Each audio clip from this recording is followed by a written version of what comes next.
La nouvelle est tombée récemment, les X Games ne seront désormais organisés qu'aux États-Unis.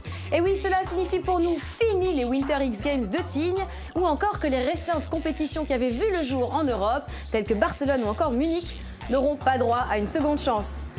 Gardez tout de même le sourire, dans Riding Zone on vous a préparé l'histoire de cette mythique compétition. Voici notre buzz de la semaine.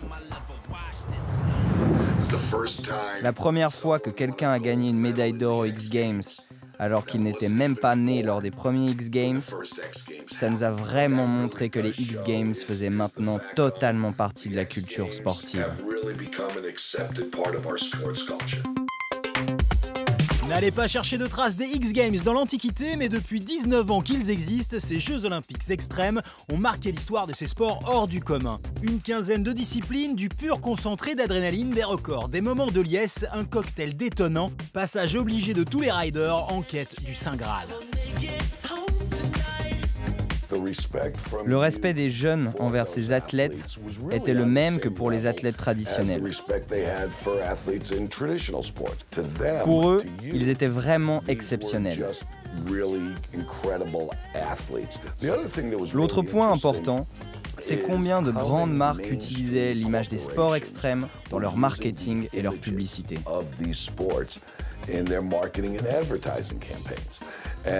Et on a vraiment vu que ces entreprises voulaient associer leurs images et leurs produits à quelque chose perçu comme cool.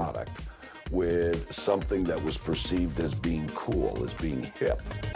véritable image de marque, un aimant, un spectateur, et pourtant le glas de cet événement a sonné en Europe et dans l'Hexagone. À Tignes, berceau des Winter X Games, cette annonce a fait l'effet d'une bombe. Pour expliquer l'arrêt des X Games, je vais me référer au communiqué d'ESPN et aux discussions et aux échanges qu'on a eu avec eux, parce que c'est les seules raisons qu'on connaisse aujourd'hui. Très clairement, c'est une cause économique. Pendant une quinzaine d'années, les X Games étaient exclusivement aux États-Unis, avec une édition été et une édition hiver.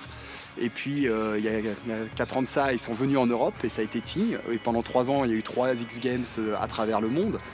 Donc, c'était Los Angeles, Aspen et Tignes. Et l'année dernière, le modèle de Tignes marchant bien, ils se sont dit, bah ouais, on pourrait développer le concept X Games à travers le monde. Donc, c'était leur grand projet, ils appelaient ça les globaux. Donc, c'était 6 X Games à travers le monde. En gros, être présent sur les antennes pendant 8 à 10 mois tout au long de l'année, avoir des sponsors permanents, c'est-à-dire des sponsors monde qui suivent les 6 épreuves et des sponsors locaux, eux simplement par pays. En fait, ce qui était intéressant, c'est qu'on allait produire l'événement et aussi gérer toute la couverture médiatique. Et donc c'était un très gros business forcément.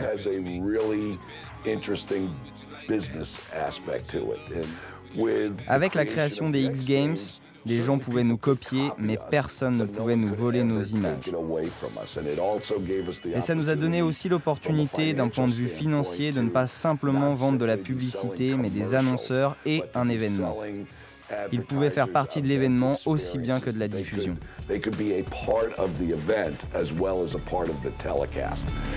qui devait être la poule aux œufs d'or pour la chaîne de télé, ESPN a sans doute subi les foudres de l'ambiance économique actuelle. Le business plan tel qu'il était fait, les recettes n'ont pas été à hauteur. Alors c'est vrai que le contexte de crise économique mondiale a sans doute pas aidé.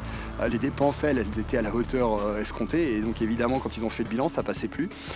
Et donc ils ont décidé d'arrêter les X Games.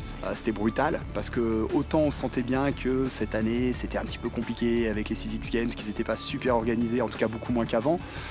On imaginait que ça allait être compliqué pour 2015, qu'ils n'étaient pas au point, mais à aucun moment, personne ne pouvait imaginer que début octobre, on allait nous dire voilà, l'édition 2014 est terminée. D'autant que le contrat qui lie la chaîne à la ville de Tignes courrait jusqu'en 2014. Des dédommagements et une grosse niaque pourraient peut-être sauver les meubles. C'est un peu l'effet papillon, ou les dominos, comme on préfère. On a commencé, mais il y a des répercussions à tous les niveaux. Pour les riders d'abord, parce que c'était un événement important en termes de visibilité, en termes de prize money et en termes de compétition, pour les marques qui vont autour de la même manière, pour les médias. Et toute l'économie du ski aujourd'hui est secouée par cet événement, en tout cas au moins sur la zone Europe. Et on a beaucoup de demandes nous disant ouais, faites quelque chose, rebondissez, reprenez, repartez, essayez. La volonté elle est claire pour Tignes de poursuivre. Ça fait 10 ans qu'on a préempté ce territoire du freestyle et aujourd'hui c'est vraiment notre identité et notre pratique quotidienne. Donc on ne compte pas laisser tomber. Maintenant on ne veut pas faire n'importe quoi non plus parce qu'on a acquis un réel crédit, un vrai savoir-faire avec les 5 années de Tignes Waves et les 4 années de X Games. Donc on veut veut se servir de tout ça, mais pas tout galvauder dans la précipitation. Donc c'est un petit peu une équation assez compliquée à deux inconnus, il faut faire vite, très bien et très vite. Donc c'est assez délicat, mais bon, on y travaille. Une consolation peut-être à cette disparition française des X-Games, l'apparition en février 2014 au JO de Sochi du ski halfpipe et du slopestyle à ski et en snowboard.